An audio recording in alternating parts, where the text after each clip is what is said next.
কিন্তু তোমাদেরকে এতদিন ধরে আমি কোনো ব্লগ শেয়ার করতে পারি নাই, কারণ হচ্ছে যে আমার এতদিন মোবাইল ছিল না। ঠিক আছে, আর মোবাইলটা ছিল না কেন বলো তো, আমি আমার দাদার জামাই ভাত অনুষ্ঠানে হ্যাঁ, জামাই ভাত অনুষ্ঠানে গিয়েছিলাম। তো আসার পথে ছিনতাই হয়েছে আমার মোবাইল। ঠিক আছে, হাতে ছিল, হাত থেকে ঝাপটা দিয়ে নিয়ে চলে গিয়েছিল। তার জন্য আর মোবাইল রিসেন্ট পেয়েছি।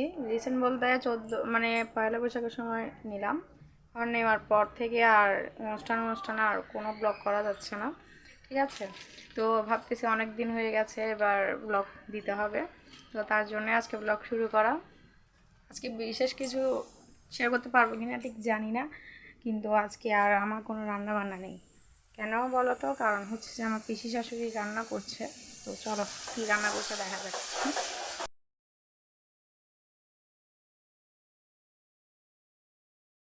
তো গাইস পিসে এগুলো রান্না করেছে ফুলুরি দিয়ে, লোটে শুটকি দিয়ে, কাঁকড়ার আলু দিয়ে। ঠিক আছে, তারপরে ডালটা আমি বসিয়েছিলাম, পিসে তেল দিল এবং মিষ্টি ডাটা দিয়ে অল্প আলু দিলাম আর টমেটো দিয়ে মুগ ডাল দিয়ে। ঠিক আছে, এগুলো হচ্ছে মাদের ঝাল ছাড়াটা। তো গাইস তোমাদেরকে তো এগুলো হচ্ছে দেখিয়ে দিলাম আজকের পিসি রেসিপি। কি রান্না করছে। আর আর ভাত আমি সকালে রান্না করে ফেলেছিলাম।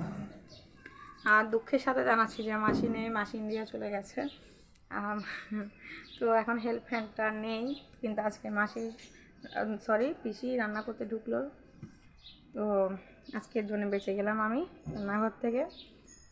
তো আমার আসন সাজানোটা কেমন হয়েছে সবাই জানাতে ভুলবে না। ঠিক আছে, তো অনেকদিন পর ব্লগ দিচ্ছি, জানি বেশি বড় হলে তখন তোমরা সবাই স্কিপ করে ফেলবে। তো তার জন্যই সবাইকে জানাচ্ছি ভিডিও কেমন লাগলো জানাবে। আর বেশি বেশি সাবস্ক্রাইব করো, শেয়ার করো। ঠিক আছে, লাইক কমেন্ট সব কিছু করো। পাশে থাকো, আমাদেরকে এগিয়ে যেতে সাহায্য করো। যে যারা মানে আমরা নতুন ইউটিউবার আছি, তো সবেমাত্র জয়েন করলাম ইউটিউবে পরিবারে।